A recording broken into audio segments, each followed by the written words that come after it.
toutes et à tous. Merci d'être là pour ce nouvel événement en ligne. Aujourd'hui, nous vous accueillons dans le cadre de la deuxième conférence du cycle Nous ne respirons pas le même air de La rue est à nous. Aujourd'hui, le thème sera Comprendre la ville d'hier pour réinventer la ville de demain.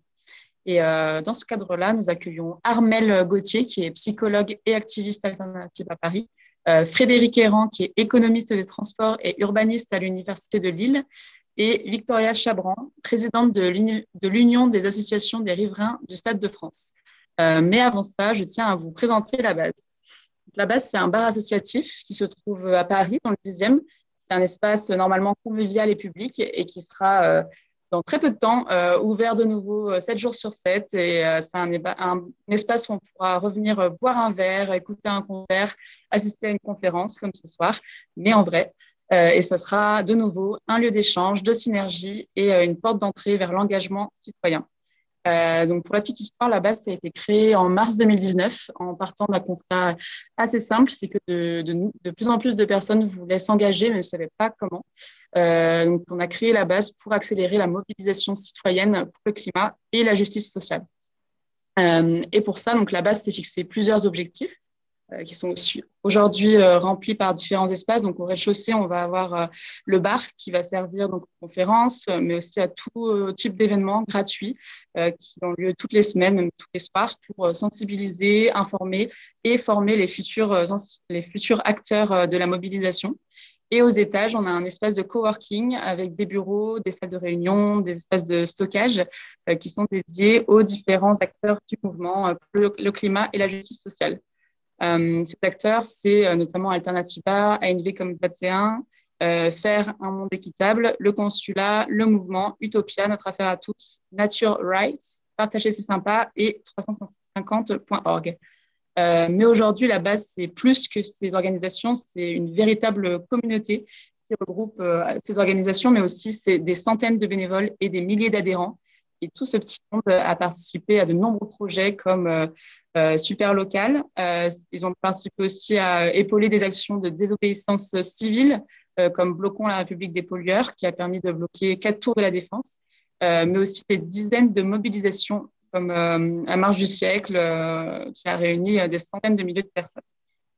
Mais aujourd'hui, comme lors de tous les confinements, la base est de nouveau et encore fermée. Et du coup, on a encore besoin de vous. On aurait besoin d'un petit don. Parce qu'actuellement, la base perd donc 40% de ses revenus, notamment à cause de la fermeture du bar. D'habitude, on organise ce genre de conférence et vous venez et vous consommez une petite bière sur place. Mais en ce moment, malheureusement, ce n'est pas possible. Donc, on vous demanderait, si vous le voulez bien et si vous avez bien aimé cette petite conférence, que vous alliez donc sur le site labase.paris/don et que vous donniez l'équivalent de la pinte de bière que vous auriez pris ce soir ou plus, si vous avez vraiment aimé votre soirée. Merci à toi pour ton soutien. Et maintenant, je passe la parole à Vincent qui va présenter cette soirée. Ouais, bonsoir à toutes et tous et merci Lorraine pour cette introduction. Donc je me présente Vincent Bézaguet, j'ai le plaisir de coordonner la campagne La rue est à nous. Donc La rue est à nous, c'est une initiative qui a été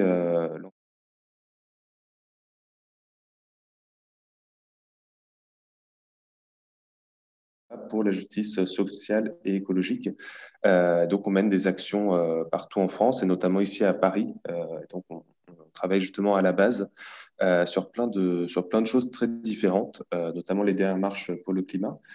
Et donc, on a lancé, ça fait maintenant de cela 2 ans, une campagne qui s'appelle La rue est à nous, qui désormais est devenue une coalition qui rassemble différents acteurs, donc une dizaine d'associations, autour des questions de pollution de l'air et de mobilité, à la base plutôt à Paris. Et maintenant, on essaye de plus en plus de travailler sur l'Île-de-France. Et l'idée, c'est donc de mobiliser un maximum d'acteurs autour de ces questions-là, qui sont des grosses questions, voilà, à la fois de santé publique, de partage de l'espace public et bien d'autres. Et donc voilà, dans ce cadre-là, on a décidé d'essayer de parler de ça au travers de plusieurs tables rondes. Et du coup, pour ça, je vais passer la parole à Barbara, qui va donc co-animer avec moi cette table ronde pour vous expliquer un petit peu plus en détail le contexte de celle-ci. Donc, merci Vincent pour cette introduction. Donc ce soir, comme à l'approche des régionales, Alternativa Paris et dans le cadre de la coalition La rue est à nous, va nous inviter à nous questionner sur notre façon de nous déplacer, d'habiter nos villes et d'aménager notre territoire. Donc cette coalition a décidé d'organiser un cycle de conférences sur le sujet de la pollution de l'air. Une première table ronde a eu lieu principalement sur les inégalités sociales face à la pollution de l'air, ainsi qu'aux effets néfastes de la pollution de l'air sur la santé. Mais aujourd'hui, dans cette table ronde-ci, nous allons aborder un autre aspect des questions du transport en répondant aux questions suivantes. Comment l'Île-de-France en est-elle arrivée à représenter cette métropole dans laquelle nous vivons aujourd'hui? Comment cette histoire nous permet-elle de mieux comprendre l'agencement des villes et leur transformation? Comment allons-nous aller vers une ville plus résiliente et plus adaptée aux changements globaux qui nous attendent? Nous allons aussi parler de comment les politiques publiques et mouvements de lutte citoyenne peuvent nous permettre de penser la ville autrement, mais surtout essayer de répondre à la question « Quelle ville voulons-nous pour demain ?» Et donc, c'est à toutes ces questions que nous allons essayer de répondre ce soir, avec notamment 3 invités. Le premier est Frédéric Errand, qui est économiste des transports et urbaniste à l'Université de Lille, et qui va tout d'abord nous introduire sur l'histoire de l'urbanisme et de l'urbanisation de l'Île-de-France et comment on en est arrivé à cette ville d'aujourd'hui. Et plus tard, nous parlera des politiques publiques et comment elles ont impacté la mobilité en Île-de-France. Ensuite, nous écouterons Armelle Gauthier, qui est psychologue et activiste chez Alternativa Paris, mais surtout référente du groupe Paris de demain. Elle nous expliquera quel est le but de ce groupe et quels sont ses objectifs. Et finalement, nous écouterons aussi Victoria Chavran, qui est présidente de l'Union des associations des riverains du Stade de France et membre du comité de vigilance JOP 2024 de Saint-Denis, qui va nous montrer par des exemples concrets comment des mouvements citoyens peuvent nous permettre d'aller vers une ville pour les citoyens, une ville plus juste et au niveau climatique et social. Donc voilà, j'espère que cette conférence vous plaira et n'hésitez pas à poser des questions sur les pages d'Alternativa et de la base. Donc Frédéric Errand, on a commencé par vous. Pouvez-vous donc nous introduire un peu sur comment le développement du transport a impacté l'aménagement de l'Île-de-France, mais surtout comment en général s'est développée l'Île-de-France et impacté la ville dans laquelle nous habitons aujourd'hui? Bon, merci, bonsoir à tous. Merci pour cette invitation. Je vais essayer de faire un topo assez simple, vous expliquer brièvement cette histoire, mais pour arriver très vite au diagnostic d'aujourd'hui, c'est-à-dire où on en est aujourd'hui, pourquoi l'Île-de-France a la forme qu'elle a. Et puis, effectivement, j'arriverai très vite aux solutions parce que c'est vraiment le sujet, bien sûr, qui préoccupe tout le monde aujourd'hui. Il faut, je crois, commencer par rappeler un élément d'analyse fondamentale pour comprendre une ville, c'est le fait qu'on met toujours à peu près 1 heure à se déplacer par jour. Bon, ça s'appelle la conjecture de Zahavi. Yakov Zahavi, c'est un consultant de la Banque mondiale qui a découvert dans les années 70, au début des années 70, à partir des premières statistiques disponibles réunies depuis une vingtaine d'années, dans les années 50-60, il a découvert que finalement, quelle que soit la ville dans le monde, on se déplace à peu près 1 heure par jour. Alors c'est fascinant de voir ça, parce que ça veut dire tout mode confondu, marche, vélo, transport public, voiture, on consacre habituellement à peu près 1 heure par jour à se déplacer. Et ça ne bouge pas, c'est-à-dire c'est à peu près toujours le cas aujourd'hui. Alors on va nuancer, on va voir qu'en Île-de-France, c'est un peu plus.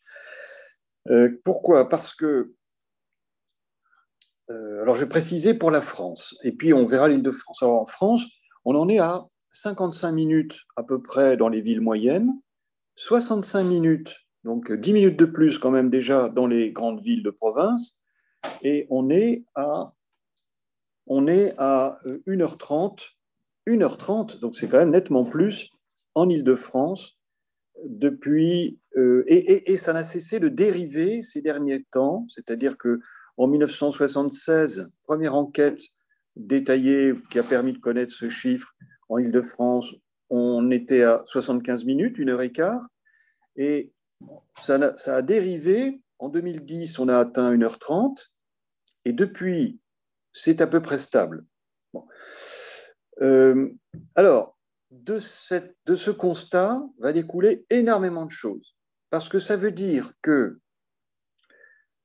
une ville va donc avoir la forme correspondant à 7 heures ou 7h30, cette heure 30 en Île-de-France, correspondant donc à ce temps, on appelle ça un budget temps de transport, à ce budget temps, et en rapport avec la vitesse de déplacement. Donc, c'est-à-dire qu'il y a un équilibre entre déplacement et urbanisme, entre mobilité et forme urbaine, ou entre vitesse et densité. Vous dites ça comme vous voulez, mais ça veut dire que dans une ville où on marche, dans une ville pédestre, dans une ville piétonne, eh bien, on a forcément une forme urbaine très, très dense. C'était le cas de Paris il y a 200 ans. C'était une ville qui s'arrêtait au Grand Boulevard et qui était très, très dense. Et puis, les transports publics se sont développés à partir, disons, du milieu du 19e siècle jusqu'à aujourd'hui. Mais pendant longtemps, il n'y avait pas de voiture. Et disons que jusqu'aux années 30, jusqu'à la Seconde Guerre mondiale, la ville s'est développée en doigt de gant, on dit, en doigt de gant.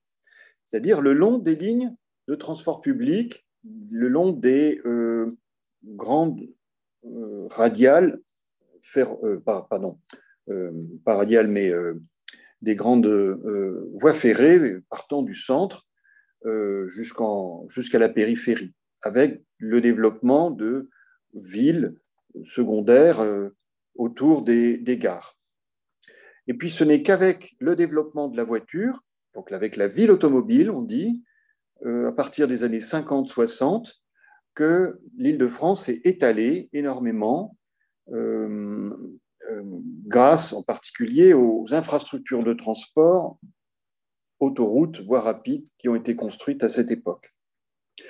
Donc voilà, trois temps dans l'évolution de toutes les grandes villes, et y compris de l'Île-de-France, la ville pédestre, la ville des transports publics, la ville automobile. Donc la ville étalée d'aujourd'hui, elle comprend encore un noyau dense, très dense en son centre, c'est Paris.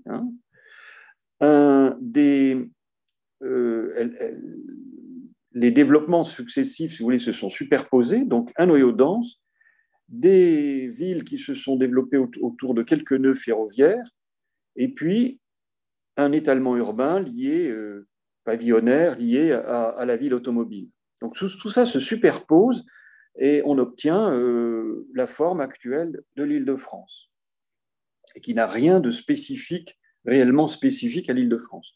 Alors, la ville s'est aussi beaucoup accrue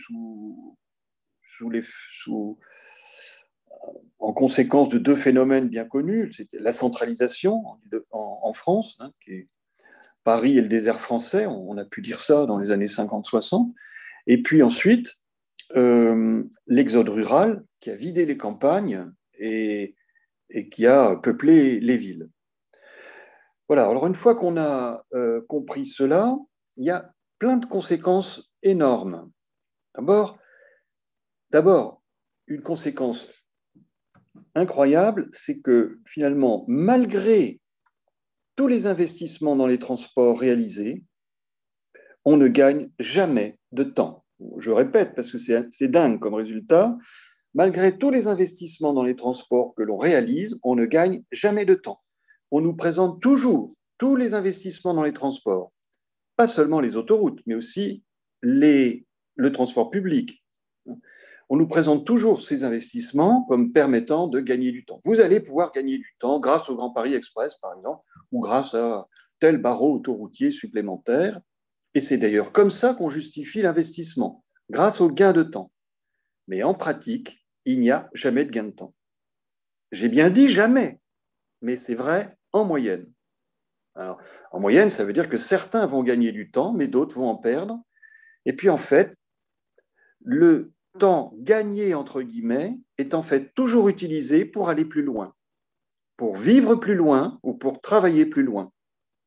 Voilà ce qui se passe en Île-de-France comme ailleurs.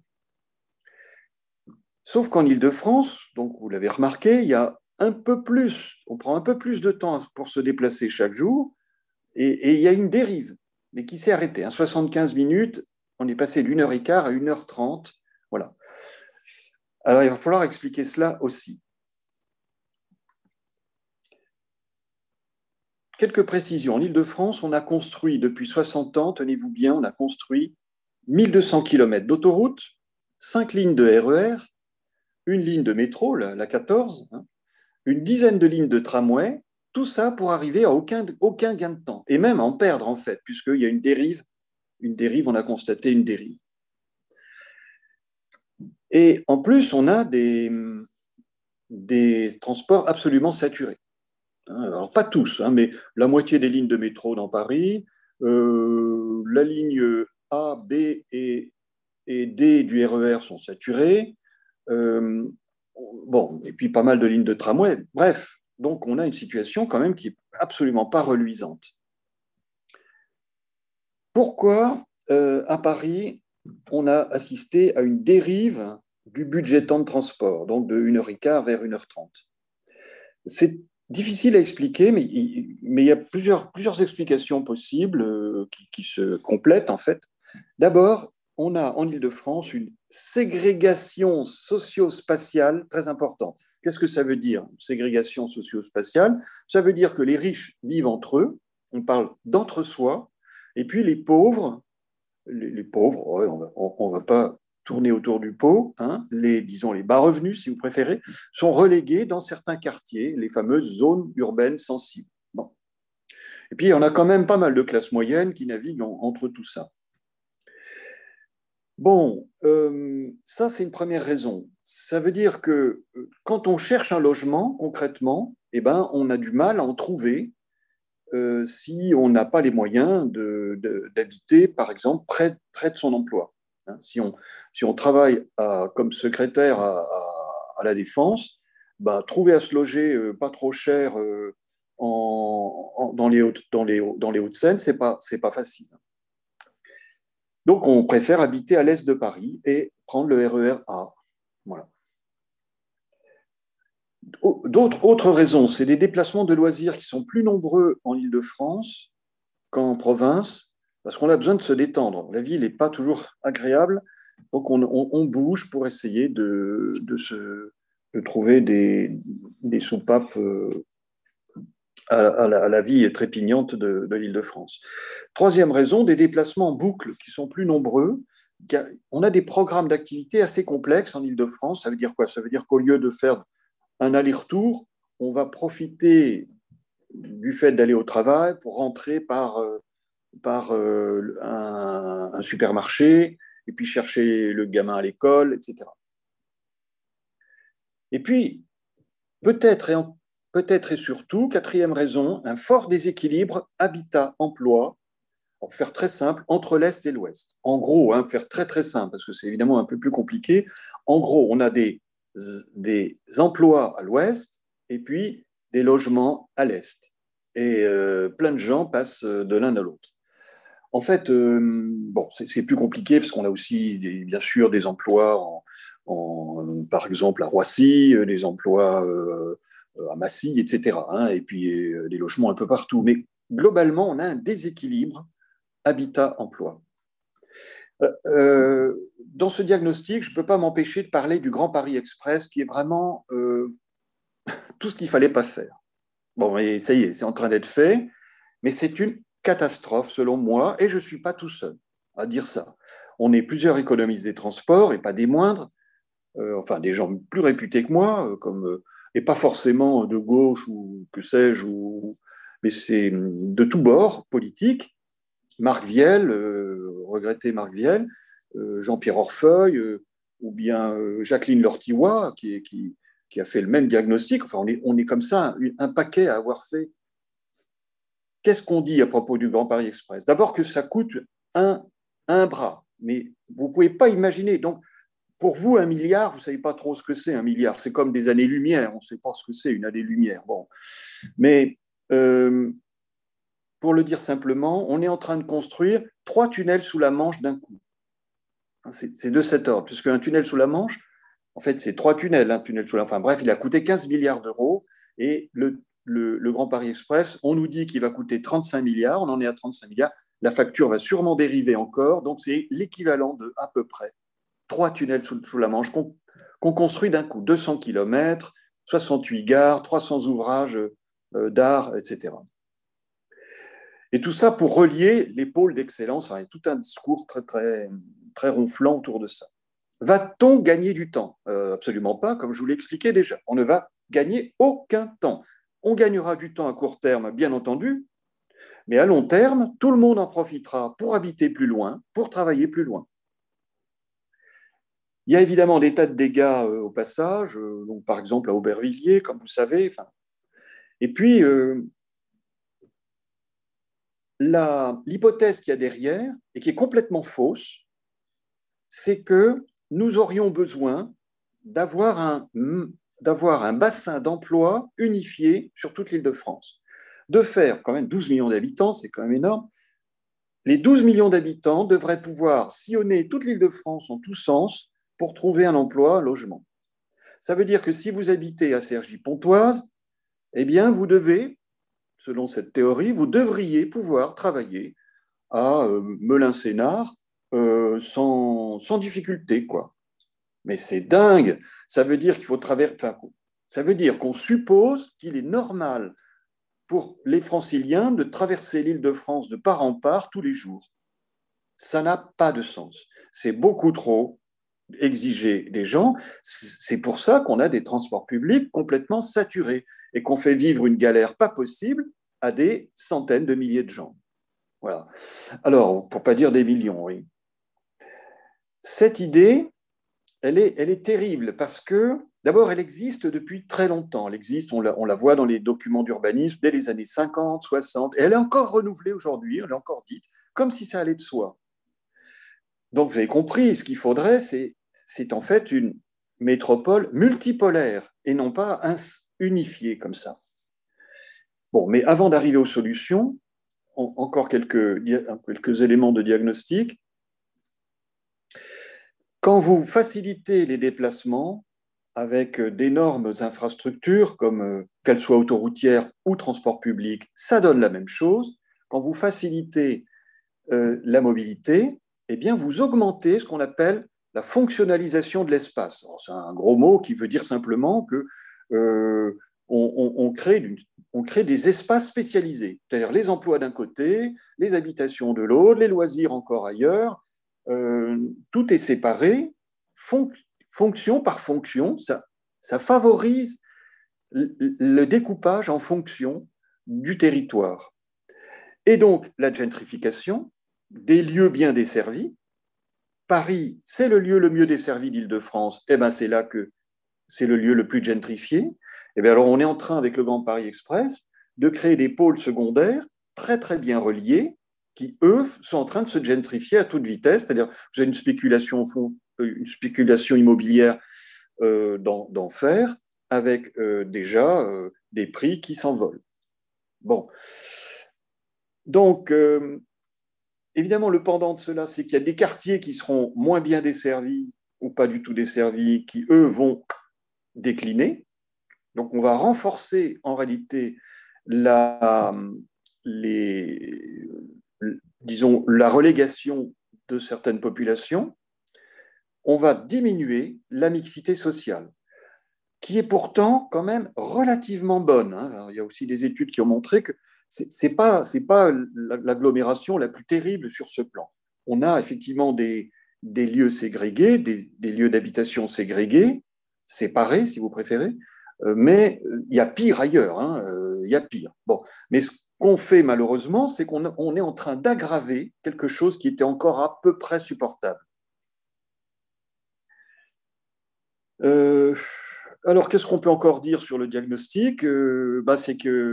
C'est que, en fait, voilà, ce qui est terrible, c'est que qui a décidé ça pour nous sans sans véritable concertation, eh bien, c'est une poignée en fait de hauts fonctionnaires, tous issus de l'école des ponts, de l'école des ponts et chaussées, qui sont bien entendu liés aux sociétés de transport, aux sociétés de travaux publics. C'est les mêmes, hein, ils sont issus du même grand corps. Et donc voilà, certains donnent de l'emploi aux copains. On peut le dire comme ça. Alors évidemment, je ne voudrais pas être trop caricatural.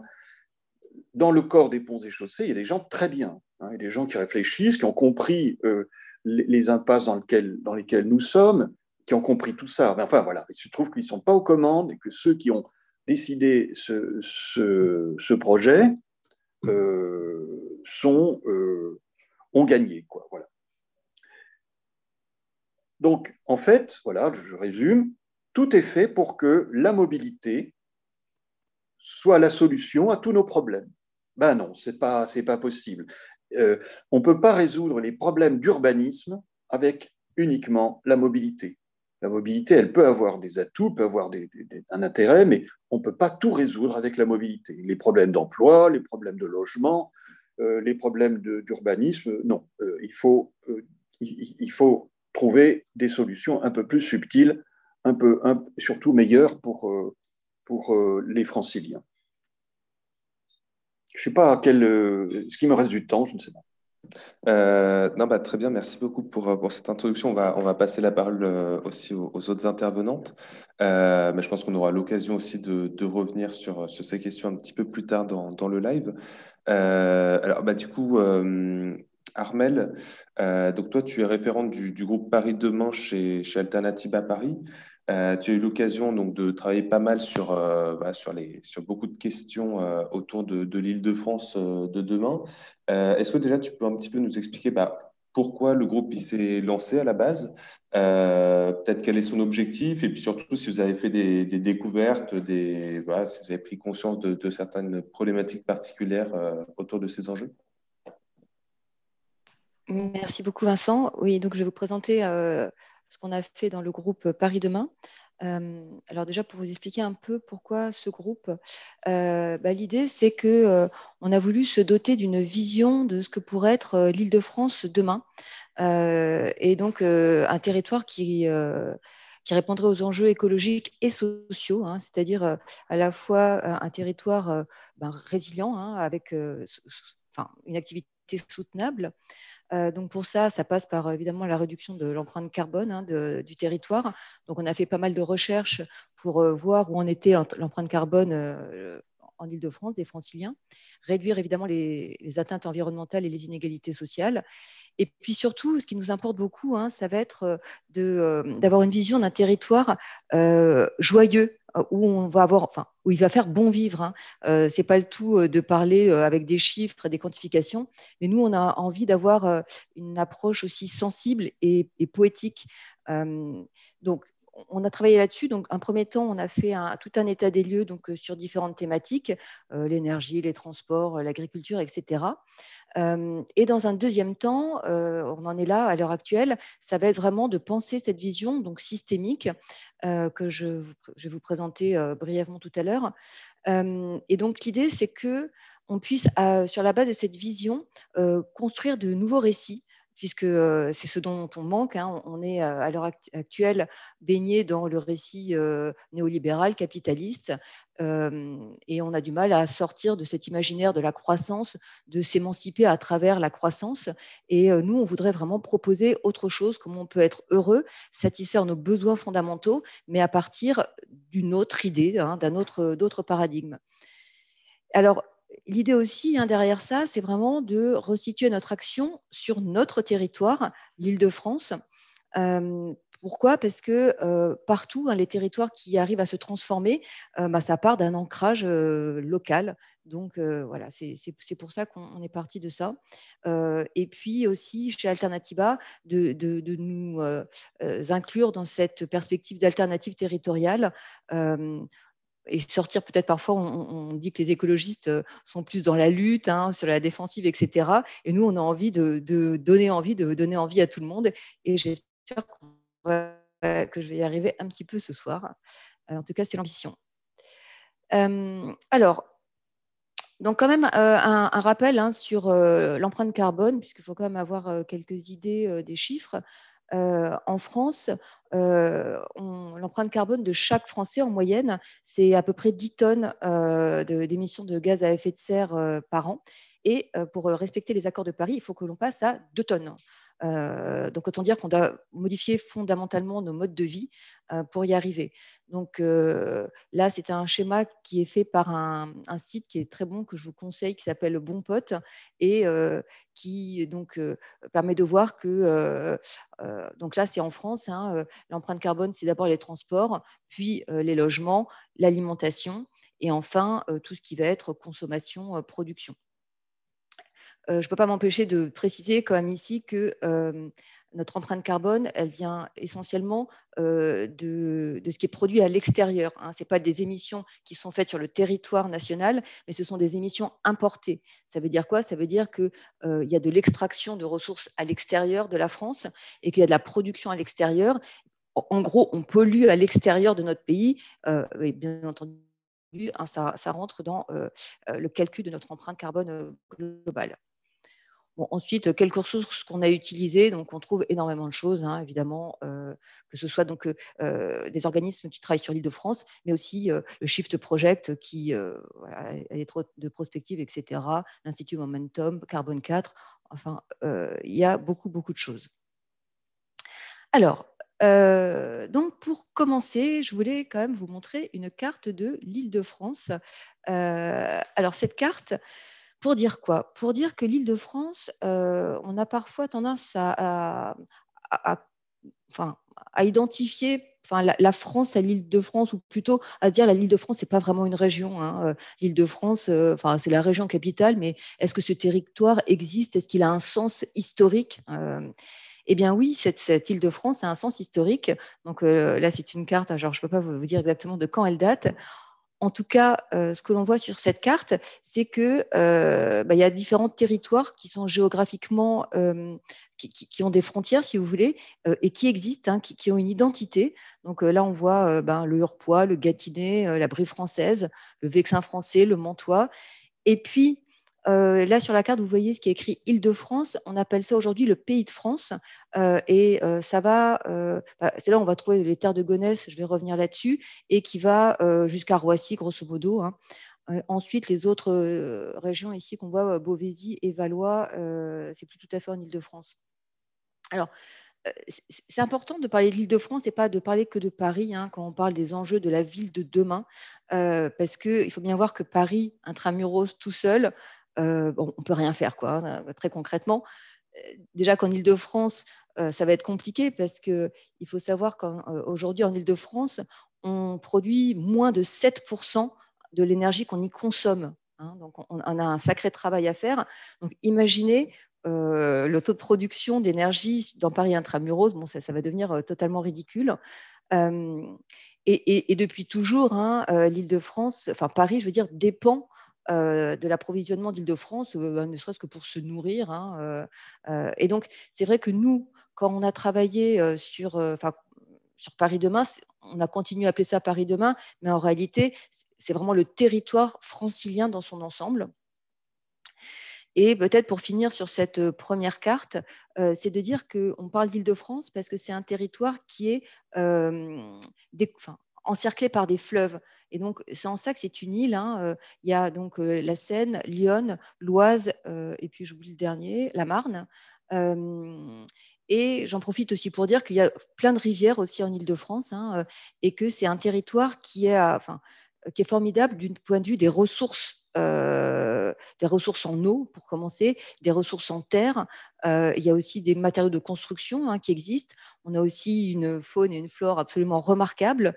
En tout cas, si l'Île-de-France s'est autant développée depuis plusieurs milliers d'années, c'est parce qu'on a un territoire magnifique, hein, et très, très riche.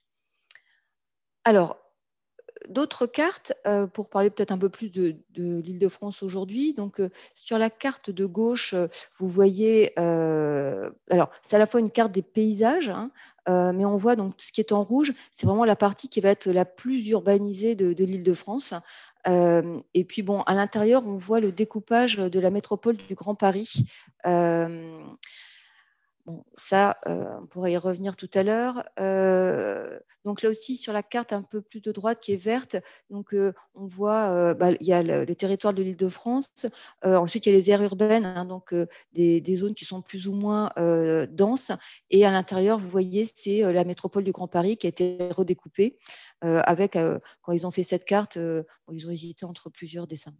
Et enfin, en dessous, hein, c'est la carte de la pollution, puisque évidemment, nous sommes extrêmement pollués du fait notamment, hein, de cet excès de transport dont vient de nous parler Monsieur Errand. C'est bien ça. Alors, moi, je voulais… Alors voilà, qu'est-ce qu'on a fait dans Paris Demain? On s'est dit, on va, pour savoir où on va, comprendre d'où l'on vient. Et donc, quelques éléments historiques. Alors, pour démarrer, Clovis, en 486 après Jésus-Christ, bon, qui remporte la bataille de Soissons, peut-être. Ce qui compte, en fait, c'est que donc, ce sont les Francs qui ont créé l'Île-de-France. Donc, c'est important de noter que notre territoire, enfin la France, porte le nom de ceux qui nous ont colonisés. Hein. Donc au départ, alors bon, les barbares, c'est peut-être avant Clovis. Mais bon, en tout cas, voilà, on a été colonisés par les Francs. Et les Francs, ils se sont dit, cette région, elle est sublime. C'était des grands navigateurs et ils ont décidé de développer, hein, ce territoire. Bon, je ne vais pas m'étendre trop longtemps, mais en tout cas, il faut savoir que les Francs, ils aimaient bien vivre dans des villages et sous forme de clans. Je me suis beaucoup inspirée d'un livre de Michel Giraud, qui était le premier président de la région Île-de-France. Et qui pour lui dit que c'est avec les Francs qu'on avait les premiers cas de démocratie participative. Enfin, c'est magnifique. Bon, ensuite, Hugues Capet est le roi à Senlis. Ça aussi, c'est pour marquer que, vous savez, peut-être qu'il y a une basilique à Saint-Denis, hein, et une nécropole royale. On a tous les premiers capétiens, mérovingiens, enfin peut-être pas mérovingiens, les Capets aussi, mérovingiens, qui sont donc enterrés dans cette basilique. 12e siècle, là, c'est pour marquer que donc on commence à avoir un développement de Paris, bon, et aussi un peu à l'extérieur. Donc on est déjà à 80 000 habitants au 12e siècle, et on a le début de la diffusion de l'art gothique. Hein, ça aussi, pour dire que l'art gothique, il est né en Île-de-France. Hein, on a aussi ce patrimoine architectural très important. Juste avant la peste noire, à Paris, on était déjà à 200 000 habitants. La peste noire va décimer un quart de la population. Et puis ensuite, on arrive avec le 16e, 17e siècle, donc un accroissement très fort de la population, un fort développement de l'activité. Et voilà, je tiens donc à préciser que ce sont les boulangers de Gonesse qui nourrissent Paris. Hein, donc c'est vraiment à Gonesse, hein, depuis toujours, qu'il y a les terres les plus riches d'Île-de-France. Et donc si j'en parle, hein, c'est que pour rebondir sur la construction du Grand Paris Express, avec ce problème de cette gare qui est prévue d'être implantée en plein milieu des terres de Gonesse. C'est vraiment une hérésie totale. Hein. Ce sont les dernières terres agricoles et ça a toujours été les meilleures terres d'Île-de-France. Et on est donc à ce moment-là à un peu moins de 2 millions de franciliens, juste au moment de la Révolution française. Donc une période troublée, là, il y a eu la population a décru à ce moment-là. Ensuite, 1820, on commence à voir les premières industries qui vont s'installer, et donc à l'extérieur de Paris intramuros. Hein, donc, deux exemples, certains connaissent sans doute les chocolats Meunier. On voit encore le bâtiment quand on est sur l'autoroute A4, là, sur la droite. Mais surtout, donc, le développement industriel chez nous, c'est à partir des années 1860-1870, et avec deux pôles prédominants, donc un pôle à Saint-Denis et un pôle à Ivry-sur-Seine. Donc à Saint-Denis, ce qui est pour moi remarquable, hein, ce sont les pianos Pleyel, hein, qui ont marqué le quartier aussi. Et là, on arrive à plus d'1 million d'habitants à Paris. Entre deux guerres, qu'est-ce qui va se passer? C'est qu'il va y avoir donc, à nouveau toujours un accroissement de la population, etc. Et il va y avoir des lotissements qui vont être créés. Pourquoi? Parce que, comme on le disait tout à l'heure, les personnes vont être obligées d'aller vivre à l'extérieur de Paris. Hein. Et c'est là d'où vient le terme mal loti. Je trouve ça intéressant, hein, mal loti, c'est parce que ce sont des lotissements dans lesquels il n'y a pas toutes les infrastructures nécessaires, c'est-à-dire qu'il n'y a pas forcément ni d'électricité, ni d'eau, ni rien du tout. Et en plus, les constructions sont elles-mêmes de mauvaise qualité, donc on parle de mal lotis. Et c'est juste donc avant la Seconde Guerre mondiale qu'on a le nombre culminant d'habitants à Paris intramuros. Hein, on est presque à 3 millions. C'est le moment où donc la ville est la plus dense. Et après, en fait, hein, la ville va perdre des habitants. Et il va falloir attendre 1939 pour avoir un premier plan d'aménagement du territoire francilien. Donc évidemment, en 1939, ça n'a pas donné grand-chose. Et là-dessus, bon, je n'ai pas mis d'autres dates, mais il faut savoir que cette crise du logement, il faut attendre l'hiver 54 et l'appel de l'abbé Pierre pour qu'on prenne le problème à bras-le-corps. Et puis après, bon, il va y avoir un certain nombre d'agences qui vont être mises en place pour commencer à penser un développement un peu moins anarchique de la région Île-de-France. Du coup, tout ça pour nous dire quoi? Tout ça pour nous dire quoi? Que comme on l'a fait dans nos colonies, on l'a fait en banlieue. Dit autrement, on est allé polluer ailleurs que dans Paris intramuros. Donc, j'aime bien cette carte quand même. Alors, c'est une carte des aménités et des nuisances environnementales. Donc, les points noirs, hein, c'est là où il vaut mieux éviter de vivre. Et dit autrement, c'est voilà, des zones qui sont exposées à des nuisances du fait que leur sol a été pollué par les industries qui s'y sont mises et puis par aussi tous ces réseaux automobiles qui se sont développés, enfin quelque chose d'un petit peu aberrant. Donc ça, ce sont un peu des éléments de constat. Et donc nous, alors, comment on a fait pour commencer à avoir une vision de l'Île-de-France? On s'est inspiré de deux choses. Oui. Déjà, de revenir quels sont les besoins fondamentaux des êtres humains. Donc, le premier, là, vous avez la théorie du donut. Il s'agit de dire qu'il faut se développer donc, suffisamment pour avoir de l'eau, de la nourriture pour tout le monde, mais il faut respecter les limites planétaires. Et de l'autre côté, on a les besoins de la communication non violente. Et alors ça nous paraît intéressant parce qu'on voit là-dedans qu'on a besoin, les êtres humains, pour être bien, on a besoin d'amour, on a besoin d'empathie, on a besoin de se reposer aussi, il faut le rappeler. Mais on a aussi besoin de spiritualité, on a besoin de jeu, on a besoin de rire ensemble, on a besoin de partager. Et ça nous permet en fait d'avoir aussi cette idée que c'est peut-être la culture, en fin de compte, qui va nous permettre de transformer nos territoires profondément. Hein, et ça, c'est bon, c'est fondamental. Du coup, par la suite, donc on est en train de construire ça. Hein, on a développé 7 thématiques autour desquelles on continue à travailler. Donc, j'en ai un peu parlé au départ. Hein, c'est construire demain à partir d'une identité régionale forte, l'histoire. Ensuite, revenir à qu'est-ce qu'on veut? On veut une société de liens, une société justement où on va trouver à satisfaire ces besoins que je viens d'évoquer, solidaire aussi, avec une place importante aujourd'hui donnée. Que nous montre l'économie sociale et solidaire, qui est vraiment un modèle aujourd'hui de développement. Une société donc qui va être sobre, sobre en toutes les ressources, en matériaux, en eau, tout ce qu'on veut. Bon, une organisation biorégionale, c'est-à-dire repenser le territoire. Il s'agit de dire qu'il va falloir limiter les déplacements et donc qu'on puisse habiter là où on va trouver de l'activité. Donc, il faut revoir en fait l'implantation de l'activité dans les régions, revoir aussi l'agriculture. Et sans doute, enfin, c'est pas sans doute, il va falloir que l'Île-de-France perde des habitants, maximum, 8 millions d'habitants. Il faut qu'on perde au moins un tiers d'habitants, sinon c'est pas viable. Ensuite, repenser la question des communs, c'est-à-dire arrêter d'avoir en tête la propriété privée, mais se dire qu'il y a des biens à mettre en commun et que gérer des biens en commun, ça va être aussi plus efficace, ça marche mieux, quoi. Repenser la démocratie politique, mais aussi la démocratie dans les formes d'organisation du travail. Et enfin, en symbiose avec le vivant, c'est-à-dire comment on vit autrement avec les vivants non humains, comment on repense les écosystèmes et voir, oui, peut-être s'inspirer des représentations animistes du monde pour, en effet, préserver la Terre, préserver ce qu'on a et qui nous permet d'exister tout simplement, quoi. Voilà un petit peu ce que l'on fait dans Paris Demain.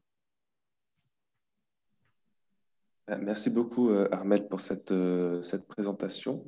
Puis je pense qu'on vous invitera d'ici quelques mois voilà, sur des constats un peu plus terminés, le temps que le groupe aille jusqu'au bout de sa démarche.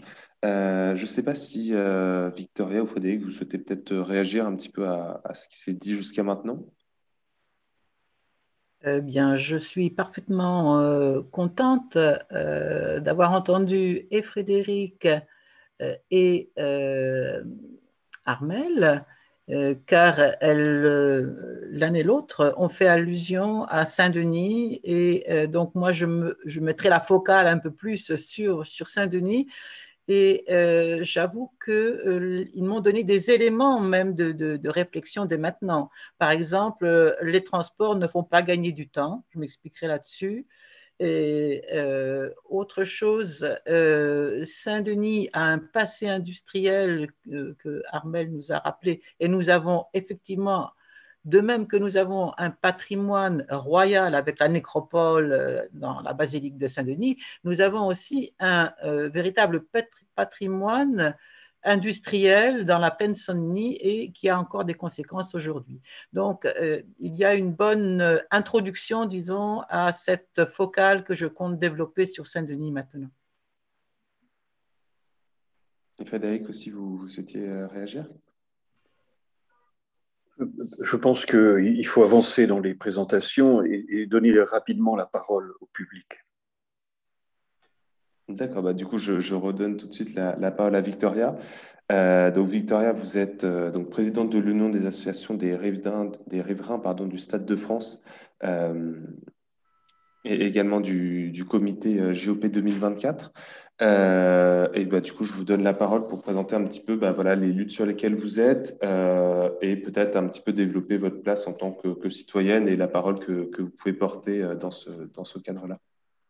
Merci beaucoup, merci d'avoir organisé cette table ronde conférence avec l'éclairage d'une question qui est très compliquée, le transport, et surtout d'avoir accès, ce qui pour moi est essentiel, cette connaissance du passé pour comprendre et analyser le présent et construire l'avenir. C'est un petit peu dans ce fil rouge que je me situe également dans mon action de présidente de l'Union des associations des riverains du Stade de France.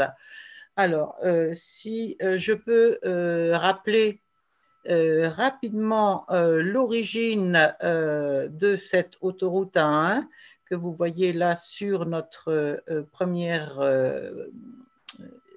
page. Eh bien, les premières voitures roulent sur cette autoroute le 17 décembre 1965. Nous avions fêté en 2015 les 50 ans de l'autoroute A1. Fêter, c'est un bien grand mot, car elle a généré dès son départ la destruction d'un patrimoine important pour Saint-Denis. C'était la voie royale qui permettait au cortège des rois de France de venir à la cathédrale pour le dernier séjour dans la nécropole. Cette voie royale avait 65 mètres de large, donc forcément il était assez aisé de la transformer en autoroute. Et on ne les voit pas très bien là parce que c'est tout à fait en bas du slide, mais 4 organisations citoyennes se sont mobilisées depuis plus de 20 ans pour les premières dans ce projet justement d'enfouissement de l'autoroute A1, car elle a été, je dirais, mise en place à l'époque du tout-voiture, c'était la fin des 30 Glorieuses et effectivement, on avait besoin de relier en particulier les aéroports à la capitale, les aéroports du Bourget qui était déjà en place, mais aussi celui de Roissy qui était en préparation, qui n'était pas encore terminé. Donc, ces 4 organisations, je les présente rapidement. Et le départ, c'était un comité de quartier, le comité de la Porte de Paris, qui a commencé à faire signer des pétitions pour l'enfouissement de la Hain. En 2000, la création de l'Union des associations des riverains du Stade de France, qui a repris aussi le projet pour le soutenir. En 2010, nous étions rejoints par le collectif Lamaze qui, disons, reçoit les mêmes pollutions, les mêmes difficultés dont je vais parler tout à l'heure un peu plus loin au niveau de l'hôpital de La Fontaine. Et puis, enfin, en 2018, nous créons le comité pour l'enfouissement de l'autoroute A1, dont vous avez le logo au centre de cette première page. Alors, peut-être je vais vous demander maintenant de me passer la page 2 de cette présentation. Notre diagnostic citoyen, eh bien, il tient en 4 points. Une fracture urbaine lourde qui sépare les quartiers, la vie de quartier même entre eux, qui a détruit un quartier pavillonnaire qui était le Bel Air, hein, ils en souffrent encore. Et une accidentologie causée par la diffusion du trafic à l'intérieur de Saint-Denis. Donc ça, c'était aussi mesuré et calculé, et c'est un fait. Des nuisances sonores, bien sûr, insoutenables. Nous avons un capteur d'air Paris au pied du Stade de France, et qui mesure cette intensité de la pollution sonore de l'autoroute. C'est Bruit-Paris qui capte les nuisances sonores. Et j'en reviens là à l'exposition aux polluants dramatiques, c'est les Air Paris, effectivement, qui a sa station près du Stade de France. Et une maltraitance quotidienne pour des dizaines de milliers d'habitants au jour le jour. Donc, Frédéric Errand avait raison de souligner que ce n'est pas un gain de temps, cette autoroute, mais c'est un massacre au niveau de la santé, car elle pose un véritable problème de santé publique. Les seuils de pollution définis par l'OMS sont dépassés tous les jours. La France a été condamnée par la Cour européenne de justice pour ces dépassements. Et enfin, la solution préconisée par les pouvoirs actuels, c'est la mise en place de la ZFE zone à faible émission de polluants. Eh bien, elle est prévue pour juillet prochain, mais elle ne pourra pas atténuer significativement les pollutions, car nous ne pouvons pas réduire du jour au lendemain un flux de 200 000 véhicules jour qui passent aux abords du Stade de France et qui impactent les 2 centres hospitaliers particulièrement exposés. C'est l'hôpital Casanova à la Porte de Paris et l'hôpital de La Fontaine un peu plus loin vers Lamaze. Voilà, pour ce qui concerne notre diagnostic, eh bien, quelle est la solution que nous proposons pour non pas résoudre une ou l'autre de ces plaies, mais essayer de répondre aux 4. Et c'est cette solution pour nous, eh bien, c'est le challenge citoyen, la page numéro 3, s'il vous plaît. C'est essayer de concilier les servitudes attachées à notre territoire. Certes, nous devons desservir maintenant pas simplement le nord de la France, les aéroports qui s'y trouvent, mais aussi le nord de l'Europe. Nous en sommes conscients qu'il y a besoin de cette liaison, mais aussi restituer non pas le gain en transport, en temps, mais restituer un gain en santé publique, car c'est ce problème qui se pose en particulier pour la population. Donc, améliorer de manière significative les conditions de santé publique dans cet espace. Alors, quelle est cette solution? Je souhaiterais maintenant le slide numéro 5, la cartographie du projet. La cartographie du projet. Alors, vous voyez ce ruban vert, donc ce n'est pas la couleur habituelle d'une autoroute, mais pourquoi nous l'avons mis en vert? C'est parce que ce ruban vert matérialise en fait le tunnel dans lequel nous souhaiterions que l'autoroute soit placée. Il irait de la porte de la Chapelle jusqu'au barreau de liaison au niveau du parc Georges Valbon à La Courneuve.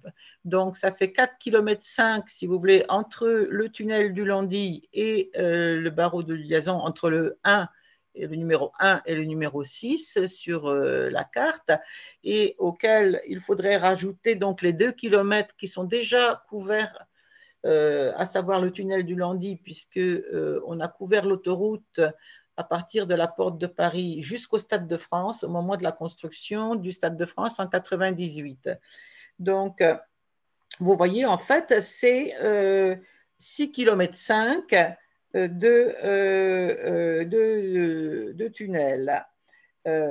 Donc, nous nous opposons, nous, à ce qui est préconisé actuellement par le Forum métropolitain. Donc, c'était une étude menée par la métropole du Grand Paris. Ce Forum métropolitain a préconisé le boulevard urbain que notre maire de Saint-Denis actuel préconise également, c'est-à-dire à la surface, transformer l'autoroute en boulevard urbain. Est-ce que ça résout les 4 plaies que nous avons dénoncées? Pas du tout. Nous avons toujours une coupure, même si c'est peut-être avec des feux rouges pour que les piétons puissent passer, mais c'est quand même toujours une circulation automobile importante. Est-ce que ça diminue les accidents? Non. Est-ce que ça diminue le bruit? Non. Est-ce que ça diminue la pollution? Non. Donc, nous proposons que cette autoroute soit maintenue en tant que servitude, nous la maintenons, mais dans un tunnel. Donc, je souhaiterais avoir la vue du numéro 6, qui est ce tunnel. Alors, traiter les rejets de la porte de la Chapelle, comme je vous l'ai indiqué sur la cartographie précédente, jusqu'à La Courneuve, ça fait donc 6 km, 6,5 km. Mais qu'est-ce que c'est 6 km par rapport, vous savez, le Grand Paris Express, combien il a de kilomètres, ce Grand Paris Express, donc, dont Frédéric Errand nous a parlé et nous a commenté ce projet en cours de réalisation d'ailleurs, comme n'étant pas satisfaisant, bien, ce projet a 144 km. Nous demandons 6,5 km, c'est rien du tout à côté. Non, il fait 200 km. 200 km, merci. Merci de la correction. J'avais 144 comme chiffre, mais 200 km, c'est encore plus fort, quoi. Alors, ce à quoi nous avons réfléchi. Et là, je vous transmets ce que le président du comité pour l'enfouissement de l'autoroute A1, qui est beaucoup plus compétent que moi dans l'aspect technique du problème. Voilà, on a une schématisation ici de ce tunnel. L'ensemble donc des gaz et effluents issus des véhicules sont captés, collectés et dirigés vers une centrale de traitement. À cette centrale, le flux est filtré selon 3 procédés. Je vous les indique très, très rapidement. On a le CO2. Le CO2, eh bien, il est mélangé à l'hydrogène.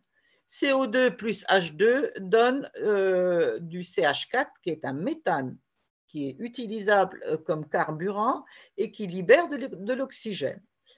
Les microparticules, j'arrive tout doucement, sont filtrées et agglomérées dans des briquettes de matériaux précieux. Ce procédé permet de récupérer les métaux précieux issus des carburants et des pots catalytiques. Enfin, on a les oxydes d'azote qui sont piégés. Elles sont transférées à des unités de traitement en vue de leur transformation en produits azotés. Et nous avons ainsi de l'engrais, de l'acide, transformé également en urée ou en ammoniac, auxiliaire de carburation marine. Donc, le flux de gaz ainsi épuré est rejeté dans l'air, pratiquement sans déchets. Voilà ce que nous avons proposé dans cette période de transition, on l'appelle transition écologique, de transformation des énergies.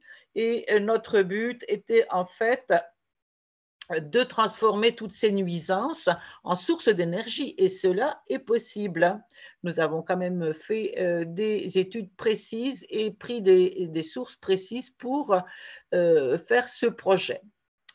Je pense que nous pouvons passer à la vue suivante, les avantages du tunnel. Donc certes, ça coûte, mais nous avons enfin un territoire recousu, des surfaces à réurbaniser, un foncier ainsi revalorisé, moins de pollution, c'est surtout cela qui nous motive. Les conditions sanitaires sont améliorées, des emplois sont créés, bien sûr, et les nuisances deviennent une ressource plutôt que de nous détruire la santé.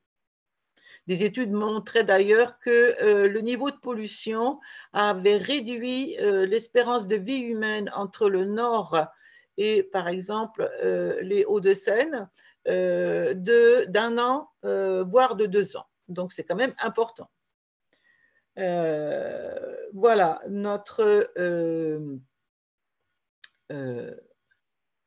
voilà, merci. Je vais conclure, effectivement.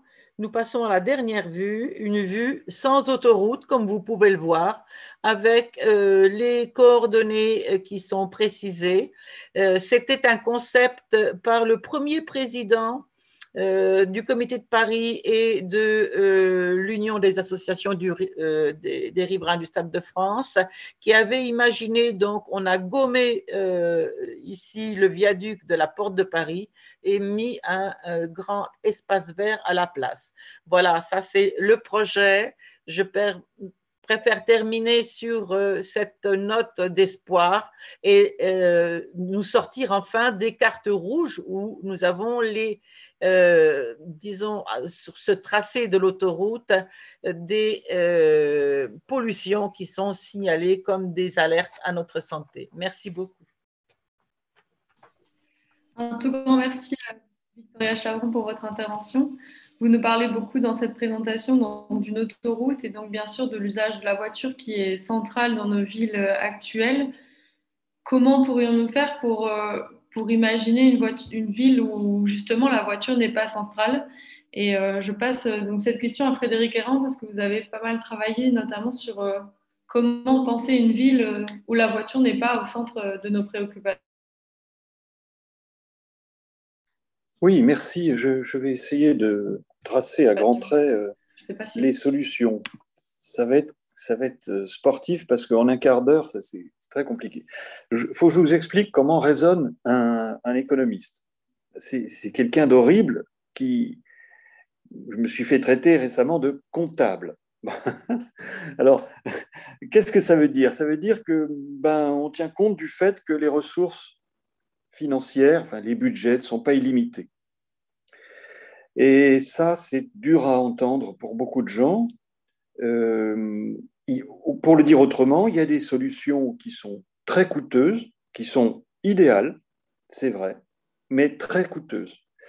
Et des solutions qui sont efficaces et peu coûteuses. D'autres qui sont... Enfin bref, il y a toutes sortes de solutions, mais en tout cas, je tiens compte du coût des solutions. Alors, pour le dire, je vais jeter un froid à plusieurs hein. Beaucoup de gens vont sauter au plafond, là. Enfin, je vais essayer de le dire avec tact, mais c'est quasi impossible. Il est clair que, par exemple, la couverture de l'A1 va coûter extrêmement cher. Alors, il se trouve que j'ai étudié de près toutes les couvertures d'Île-de-France, toutes les couvertures d'Île-de-France. J'ai écrit même un livre en 2011 sur les effets de coupure des infrastructures de transport. Et en fait, le projet de l'association là serait au bas mot hein, d'un coût de 1 à 2 milliards d'euros. Puisque c'est ce que coûte, enfin, comme je connais à peu près la dizaine de cas de couverture qui existent déjà en Île-de-France, c'est au moins de cet ordre. Car en plus, il faudra travailler sans interrompre le trafic, bien entendu. Donc voilà, ça coûtera extrêmement cher. Donc la question tout de suite, est-ce qu'il y a des solutions qui coûtent moins cher, qui sont plus efficaces? Et si on pose une question de ce genre, alors oui, évidemment, il y a moins cher et plus efficace. Alors, je vais donner un aperçu. Bon, d'abord, il y a une première idée. Je vais passer en revue les idées, les solutions qui ne sont pas très bonnes. Donc, vous avez compris, je ne suis pas favorable à la couverture de l'A1, non pas parce que ce serait une mauvaise solution, mais parce que c'est une solution hors de prix, mais extrêmement chère. Deuxième solution qui, à mon avis, n'est pas la bonne, c'est un urbanisme dense et mixte. Beaucoup de gens disent il n'y a qu'à faire une ville dense et mixte. Et mixte, c'est-à-dire qui mélange les fonctions urbaines. Alors, c'est une solution nécessaire. C'est absolument nécessaire, mais ce n'est pas suffisant. Et on a tout dit là. C'est-à-dire que je ne suis pas contre cette solution, mais je dis que ça ne suffira jamais. Pourquoi? Parce que quand on a une voiture, on l'utilise. Pour le dire très simplement. Quand on a la liberté de se déplacer comme on l'entend, on le fait. Pour le dire simplement, si on est dans une ville dense et mixte, certes, on ira peut-être à vélo au boulot, c'est formidable, mais on ira à la campagne se détendre en voiture.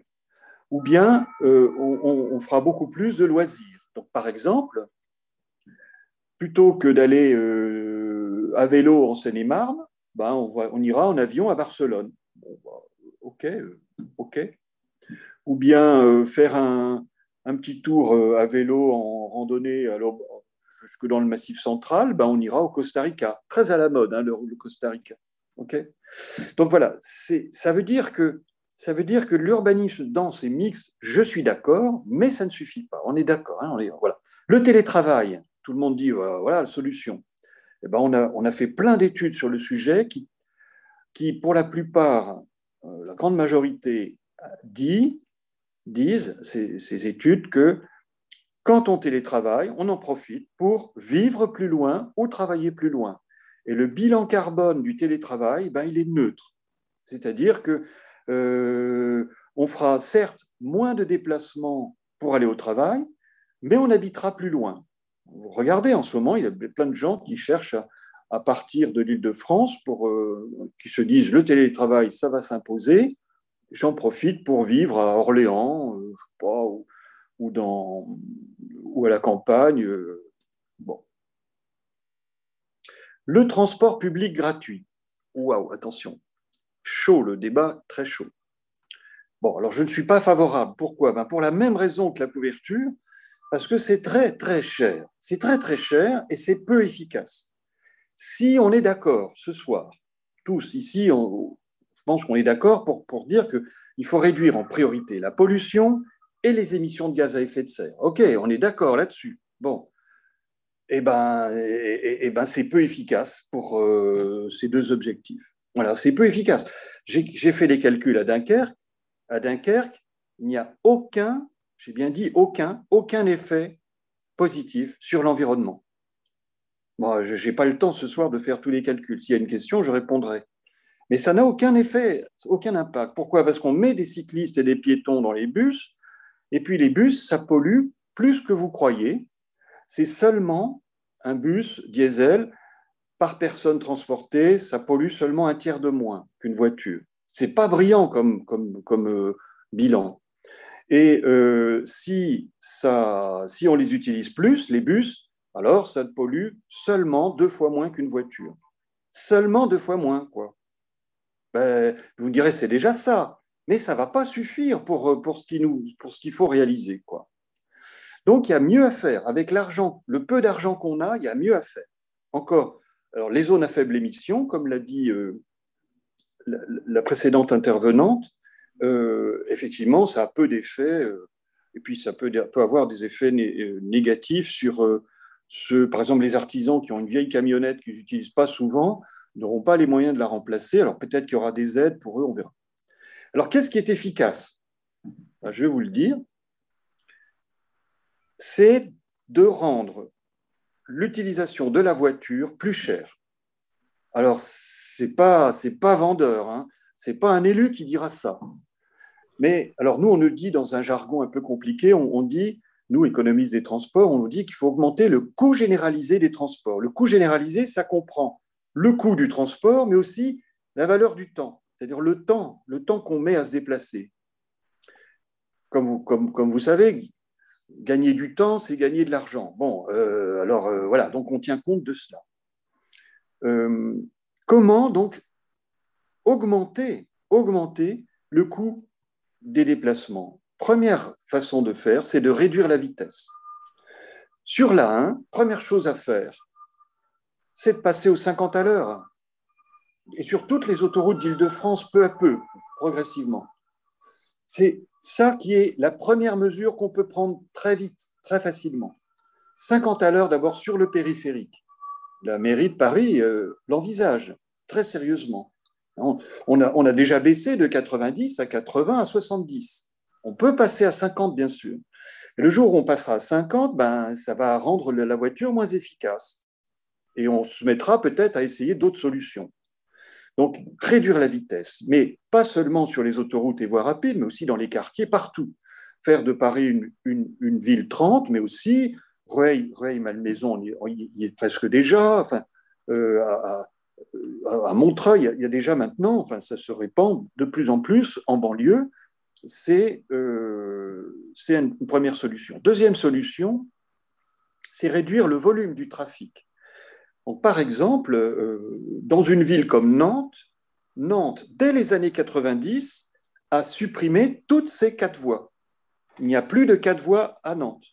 En fait, pour être plus précis, il y a 12 radiales qui étaient à 4 voies, qu'on a toutes passées, sauf une, dans les années 90 à 2 voies plus aménagement cyclable. Et la dernière qui restait desservait une zone industrielle, et elle est aussi passée un peu plus tard, finalement, à 2 voies. Donc les 4 voies en ville, il faut arrêter. C'est pour ça que moi, quand on a construit le tramway des Maréchaux Sud, j'ai milité fortement pour qu'il n'y ait que 2 voies et pas 4 voies. Bon, j'ai perdu beaucoup de combats. on est tous là. Hein. Bon, donc les 4 voies à Paris, en banlieue, tout ça, il faut peu à peu les supprimer. Ensuite, réduire taxer le carburant. Oui. Oui, je me permets de vous couper, Frédéric, parce que Victoria voulait aussi réagir, de laisser tout le monde intervenir. Je peux intervenir, Vincent? Oui, allez-y, Victoria. D'accord, merci beaucoup. Excusez-moi. Je n'ai pas fini parce que j'ai une solution pour vous, si vous voulez. Enfin, bref.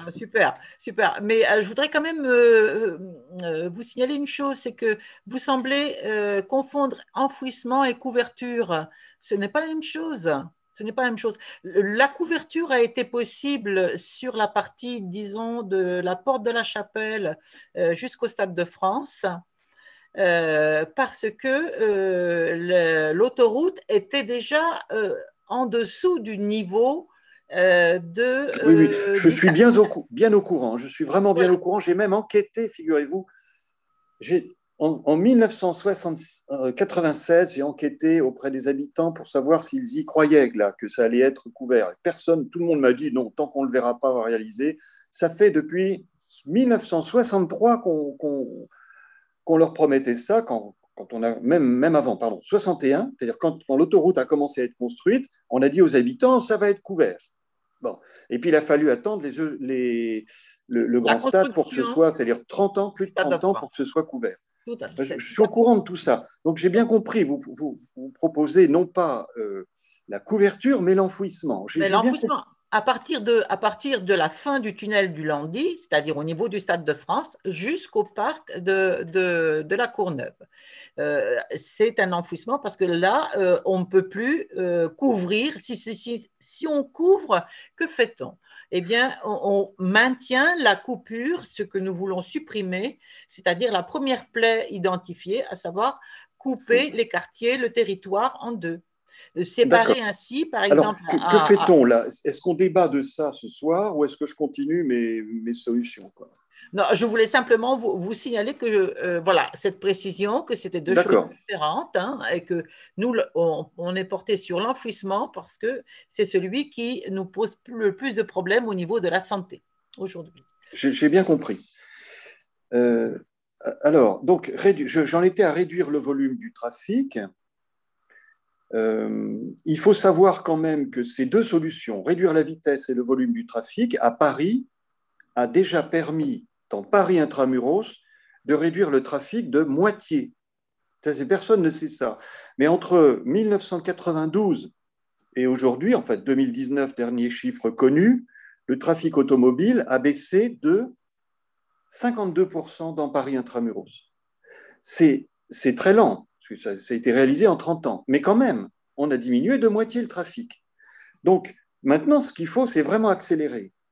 Et transformer le périphérique en avenue urbaine, ça veut dire réduire de moitié au moins, le trafic sur le périphérique. Et ça veut dire que toute la partie entre l'A1 et l'A86, qui vous concerne, madame, eh bien, sera fortement réduite. C'est-à-dire que si on transforme le périphérique en avenue, eh ben, on réduit déjà de moitié au moins votre trafic. On passera de 200 000 véhicules jour à 100 000 au maximum. Et ensuite, il faut continuer. Vous voyez, il faut rentrer là-dedans. Donc, ce que je préconise, moi, c'est que l'argent mis dans cet enfouissement, il soit mis dans la modération de la circulation. Alors, certes, vous me direz, ben, le résultat est moins bon, on est d'accord. Il est moins bon. Mais l'enfouissement, vous n'arriverez pas à l'obtenir tellement c'est coûteux et il vaut mieux mettre le peu d'argent qu'on a dans la réduction du trafic et accélérer cette réduction du trafic. Voilà. Bon. Alors, je continue sur les solutions. Taxer le carburant, bon, il est déjà pas mal en France, mais il faut continuer. Il faut taxer les voitures selon le poids. Alors ça y est, on a réussi à faire entrer ça dans la loi, mais il y a malheureusement que les voitures de plus d'1,8 tonne qui sont maintenant taxées selon le poids. Ce qu'il faudrait, c'est évidemment baisser ce seuil, ou alors selon la puissance. Enfin, en tout cas, les voitures lourdes et puissantes sont très dangereuses, sont très climaticides. Promouvoir les modes intermédiaires. Alors, les modes intermédiaires, c'est tout ce qui est intermédiaire entre vélo et voiture. Donc, vous voyez, personne ne sait autour de ici enfin, peut-être certains. En fait, il y a énormément de solutions moins lourdes et moins énergivores que la voiture. Donc, prenez, alors il y a une solution là qui fait un peu de buzz là en ce moment, c'est l'AMI de Citroën. AMI, hein, c'est une voiture qui roule à 45 à l'heure maximum, qui est basique, mais qui permet de faire à peu près tout ce dont on a besoin de faire, enfin ce qu'on a besoin de faire, peut-être pas pour tous les déplacements en Île-de-France, mais pour une bonne partie des déplacements en Île-de-France. Ça s'appelle une voiturette. Alors, je ne dis pas que la voiturette, c'est la solution à tout. Je dis que dans certains cas, pour des déplacements assez longs, etc., c'est une solution qui, en tout cas, est quand même plus intéressante que la voiture. Ouais, je parle de véhicules de ce genre, mais on peut aussi parler des vélos mobiles, c'est des vélos couchés, carénés, très performants. Bon, mais ça nous emmènerait trop loin. Et puis aussi, renforcer les pôles secondaires en Île-de-France. C'est-à-dire qu'en fait, il faut recréer de la vie, une vie locale, recentrer les emplois près des logements, ou l'inverse, des logements près des emplois, c'est-à-dire faire la fameuse ville dense et mixte que tout le monde rêve. Il faut accompagner la modération du trafic automobile par une politique d'urbanisme de ce genre. Voilà. Alors, malheureusement, toutes les solutions que je propose sont très contestées, très, très contestées, parce qu'on rêve soit de solutions parfaites, c'est-à-dire l'enfouissement, ça fait partie des solutions qui sont effectivement très, très intéressantes et qui sont très attrayantes, je le reconnais bien volontiers, sauf que pour un économiste, ce n'est pas réaliste. C'est beaucoup, beaucoup trop cher. Et encore une fois, avec le peu d'argent qu'on a, il vaut mieux le mettre dans la modération du trafic. Par exemple, supprimer le transit dans tous les quartiers. Qu'est-ce que c'est que le transit? C'est le fait de traverser de part en part les quartiers en voiture. Pouvoir le faire, ça, c'est toujours pas un combat porté par les associations, c'est bien dommage. Il faudrait qu'en France, toutes les zones 30 deviennent de vraies zones 30, c'est-à-dire sans transit, sans qu'on puisse traverser de part en part. On peut rentrer dans la zone 30 en voiture, à petite vitesse, et on ressort par le même côté. Vous voyez, si on rentre par le nord, on ressort par le nord, par des boucles de desserte. Voilà, ça c'est la règle aux Pays-Bas, par exemple, et dans pas mal de villes en Allemagne. Alors nous, on s'y met on s'y met tout doucement, mais ça devrait être aussi un autre principe. Alors, bon, ralentir, c'est quand même porté par beaucoup de gens, pas par tout le monde. Ralentir, bon, souvenez-vous, les Gilets jaunes, c'était une de leurs revendications, c'était que surtout on ne passe pas de 90 à 80 à l'heure sur certaines routes. Bon, mais ils sont minoritaires, il faut bien comprendre ça. Alors, je ne suis pas en train de dire que leurs revendications ne sont pas légitimes, et il y en a d'autres qui sont tout à fait intéressantes mais cette revendication visant à ne pas limiter la vitesse, elle n'est pas entendable aujourd'hui. Et bien entendu qu'il va falloir réduire la vitesse pour des raisons environnementales évidentes. Peut-on rétrécir la ville en réduisant la vitesse? Parce que c'est l'expression utilisée par ceux qui sont contre, qui disent non, on ne va pas pouvoir, ça va avoir un impact économique désastreux. Non, les villes qui ont ralenti le trafic, elles montrent bien qu'elles ne sont pas à l'agonie. Il y a beaucoup de villes qui sont bien plus en avance que l'Île-de-France dans la modération du trafic, et elles vont bien, ces villes. Bon. Et enfin, est-ce que c'est mauvais pour les milieux populaires? Pardon Frédéric, je vais me permettre de vous couper parce que voilà, on arrive déjà quasiment à la fin du live et Armelle souhaitait intervenir, donc je la laisse. Oui, moi ce que je voulais quand même rappeler, c'est bon, on m'entend, s'agissant de l'Île-de-France, c'est que les problématiques de transport ne se posent pas du tout de la même façon quand on habite dans Paris, quand on habite en petite couronne et en grande couronne. Et je pense que c'est extrêmement important. Nous, on a à cœur de défendre la justice sociale aussi. Et il ne s'agit pas en fait comment dirais-je, de contraindre la mobilité des personnes en grande couronne qui, pour le moment, naturellement, ont besoin de quitter leur zone résidentielle pour aller travailler. Et c'est pour ça que nous, quand on travaille, on a cette idée de travailler d'une manière plus systémique. Il faut naturellement réduire de façon drastique les transports. Il faut que les gens aient moins besoin de se déplacer et aussi n'aient plus envie de se déplacer autant. Et nous, on a envie que ça fasse rêver les gens de faire du vélo en Seine-et-Marne et qu'ils n'aient plus envie d'aller prendre l'avion pour aller à Barcelone.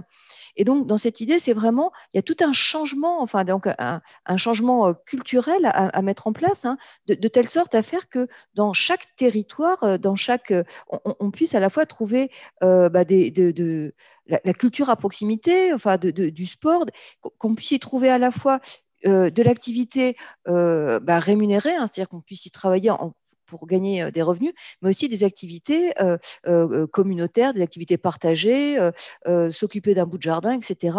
Et vraiment, comme vous disiez, là, je suis bien d'accord avec vous, c'est recréer de la vie dans ces différents territoires, et donc dans le Heurpoix, dans le Gâtinais, dans le Mantois, qu'on puisse y vivre bien.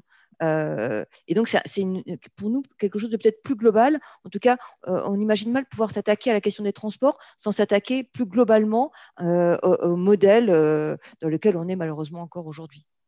Je suis tout à fait d'accord avec vous. On m'a demandé d'intervenir sur les transports. Je vous parle transport, mais la dimension mode de vie est complémentaire et fondamentale. Oui. Alors, on va arriver bientôt sur la fin de cette table ronde. Je vais juste relever une question qui a été posée sur le chat. Je ne sais pas si vous avez peut-être au moins des pistes pour creuser cette question, mais c'est quelqu'un qui est très étonné que la vitesse ait un tel impact sur l'utilisation de la voiture. Et qui se demande en gros qu'est-ce qui explique qu'elle ne soit pas mise en place rapidement l'ensemble de ces solutions qui ont l'air quand même assez simples. Je pense que ça nécessiterait encore une bonne demi-heure de conférence table ronde pour pouvoir discuter de tout ça. Je ne sais pas si vous avez quelques pistes de réponses déjà à donner avant qu'on se quitte. Oui, alors à Paris intramuros, tenez-vous bien, la vitesse a déjà diminué de 40%. La vitesse moyenne.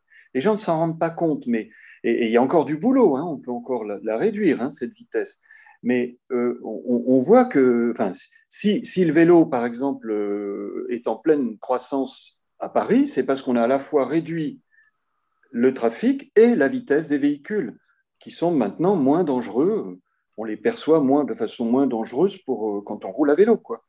Alors, et cette solution, elle est évidemment en train aussi de s'étendre en proche périphérie et même en grande périphérie. En grande périphérie, par exemple, les abords des écoles, c'est un grand sujet en ce moment. Plein de gens se disent, y compris en grande périphérie, qu'il faut arrêter de déposer les enfants juste pile poil devant l'école, quoi, et de pouvoir les laisser quand même à 100 mètres. Non, c'est quand même pas le bout du monde. Et une fois qu'on commence à faire ça, alors les parents se disent, après tout, si on les laisse à 100 mètres, peut-être qu'ils peuvent aller seuls à l'école. Mais pour cela, ça veut dire des trottoirs. Il faut faire des trottoirs en périphérie.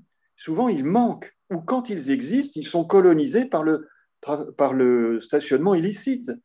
Et donc, vous avez des gens maintenant en grande périphérie qui disent il faut interdire, il faut verbaliser, il faut mettre des plots. Alors, je ne suis pas pour les plots, mais il faut enlever ce stationnement illicite pour que nos enfants puissent aller seuls à l'école et qu'on ne soit plus obligé de les amener, quoi. Très bien, merci pour cette réponse. Et d'ailleurs, sur ce sujet des écoles, je vous invite à aller voir la première table ronde qu'on avait fait, qui portait justement sur la question de l'impact de la pollution de l'air à la fois sur la santé et puis en termes de justice sociale, où on avait pu largement explorer justement la question des écoles, avec notamment Respire et d'autres intervenants et intervenantes qui avaient pu parler de ce sujet.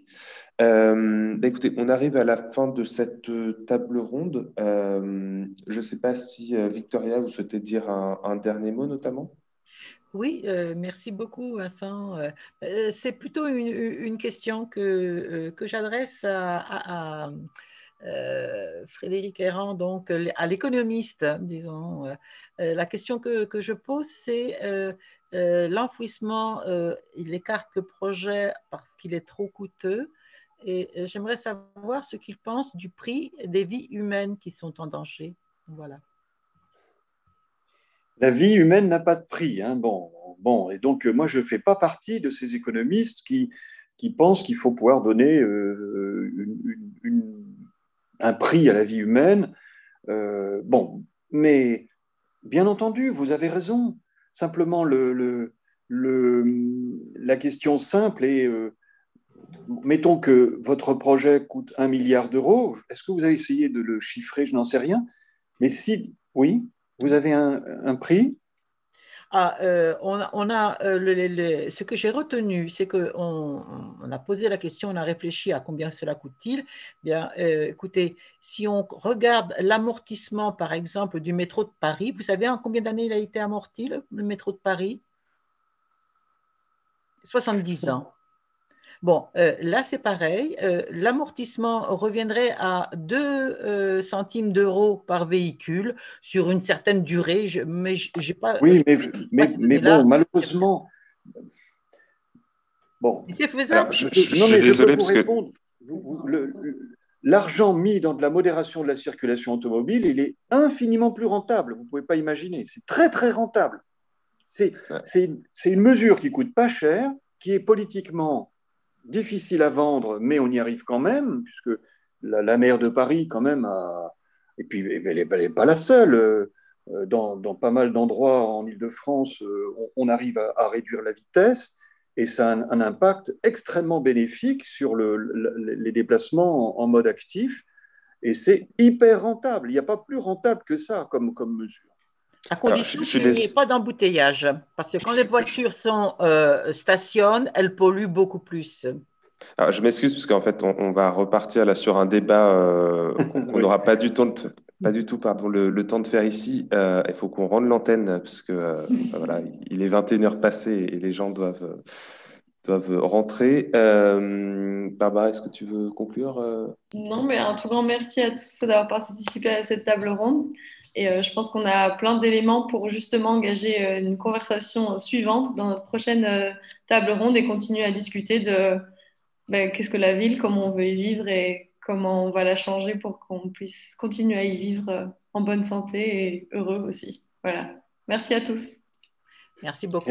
Merci beaucoup. Merci à tous. Merci à Armelle, Frédéric et Victoria d'être venus nous parler de la pollution et de Paris demain. Merci à Lucas pour la réalisation de ce live et à Anouchka pour la modération Facebook. Et enfin, merci à Vincent et Margot pour l'organisation de cette conférence. Je vous rappelle que ce live reste visionnable sur notre page Facebook, donc n'hésitez pas à le partager et à participer encore une fois à prix libre si ce n'est pas déjà fait. Rendez-vous demain au même endroit pour une nouvelle conférence Loi Climat en débat. Belle soirée.